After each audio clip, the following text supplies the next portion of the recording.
Farid DMS Deba, merci d'être avec nous. Vous êtes notre invité du jour. Vous êtes fondateur du mouvement citoyen pour l'Algérie, le MCA, collectif citoyen, cercle aussi de réflexion. Dans la digne lignée du Irak, c'est ce que l'on dit, un mouvement de contestation, mouvement anti-régime, je le disais tout à l'heure. Ces mots du tout nouveau président algérien, cet appel à nouveau à, en quelque sorte, tourner la page de ces derniers mois de contestation, comment est-ce que vous l'avez accueilli ?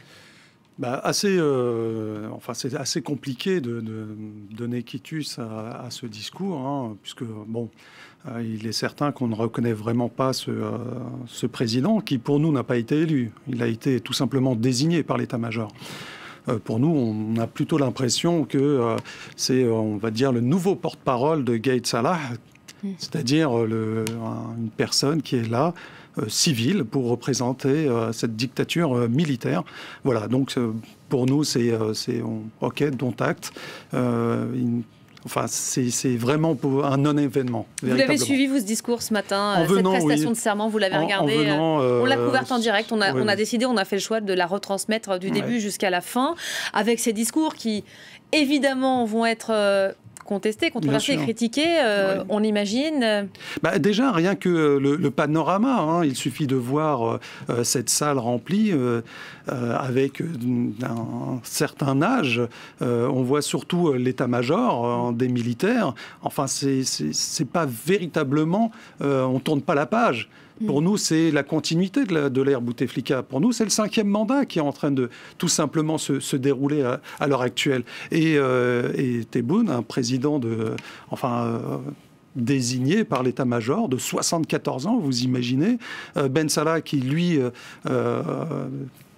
laisse sa Abdelkader place, Ben Salah, président par intérim. Voilà, qui laisse sa place et qui redevient, on va dire président du Sénat, et donc il reprend sa place. C'est juste tout simplement à pleurer. Elles sont où toutes ces forces vives, ces soi-disant discours, on va dire de main tendue, de renouvellement, etc.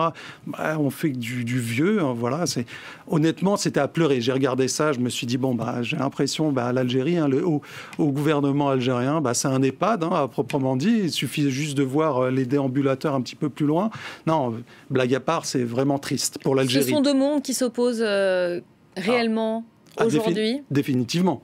Définitivement. Il suffit de voir la rue qui ne désemplit pas. Et puis au-delà de ça, certains médias titrent un président très très mal élu. Et c'est le cas, puisque il y a eu des chiffres qui ont été avancés, notamment sur l'élection, mais déjà l'élection qui a été totalement désapprouvée par la majorité des Algériens. 60% de boycott selon les chiffres officiels. Voilà, selon les chiffres officiels, parce qu'il faut faut remettre ça en perspective, parce que si on fait un petit peu le calcul du corps électoral algérien, c'est 24 millions et demi d'électeurs, 60% d'abstention selon les chiffres officiels, ça nous...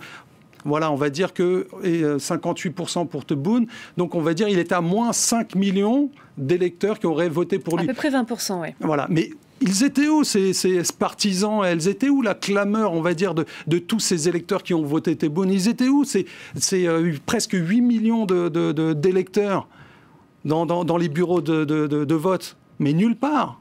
Ça a été c'est clair et net. Pourquoi il n'y avait pas d'observateurs extérieurs? Pourquoi les bureaux de vote étaient fermés comme ça?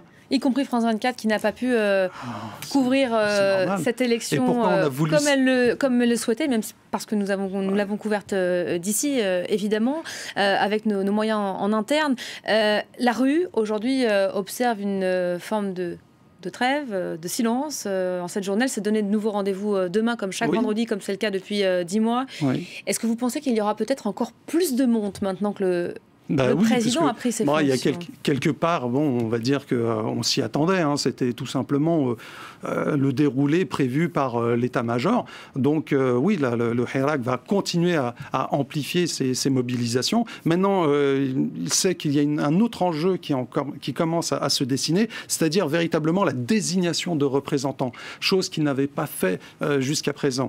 La désignation pour justement pouvoir peser face à un état-major totalement sourd qui nous a imposé un président qui ne représente que lui-même, on va dire. Donc même, il faut voir aussi la presse à l'international.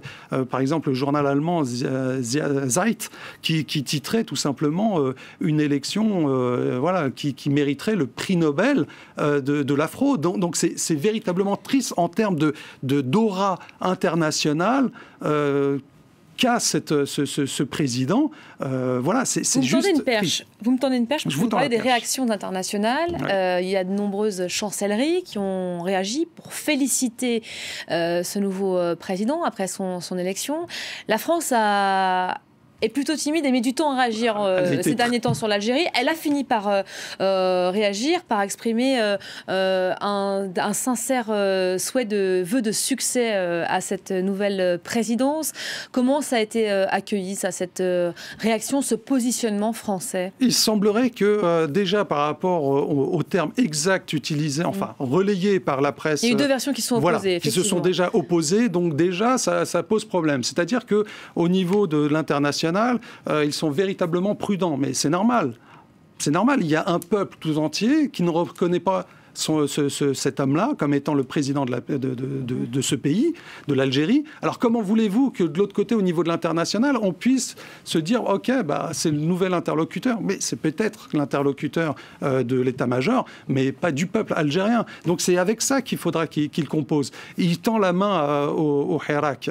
Ok, d'accord, mais maintenant il faudrait des actes forts, notamment libérer les détenus d'opinion. Ça, c'est déjà le b.a.-ba. C'est la chose qui va faire. Et d'ailleurs, je pense que pour calmer la rue, c'est ce qui risque d'arriver. Est-ce que vous entendez le risque qui pèse aussi sur ce mouvement de contestation, je le répète, pacifique depuis maintenant 10 mois, et ça c'est inédit en soi, une réussite évidemment dont peut se féliciter le mouvement. Est-ce qu'il n'y a pas un risque justement qu'il se radicalise et surtout que la réponse en face se fasse sentir, réponse plus forte encore qu'elle ne l'est déjà? Il y a eu déjà des représailles, beaucoup de représailles, notamment... C'est pour ça que je dis plus forte encore qu'elle ne l'est déjà. À Oran, il y a eu des éborgnés, il y a eu beaucoup d'arrestations, beaucoup de gazage. La répression est là, mais on a peur de ça, justement. Mais ça risque de continuer et de s'amplifier.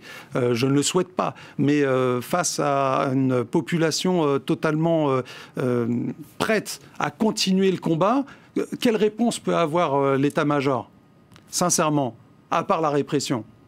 Ils ne veulent pas répondre aux préoccupations du Hirak, c'est-à-dire on les dégage tous. C'est véritablement une vague de dégagisme que l'Algérie a envie d'avoir au niveau des plus hautes sphères, un petit peu ce qu'on a eu en France.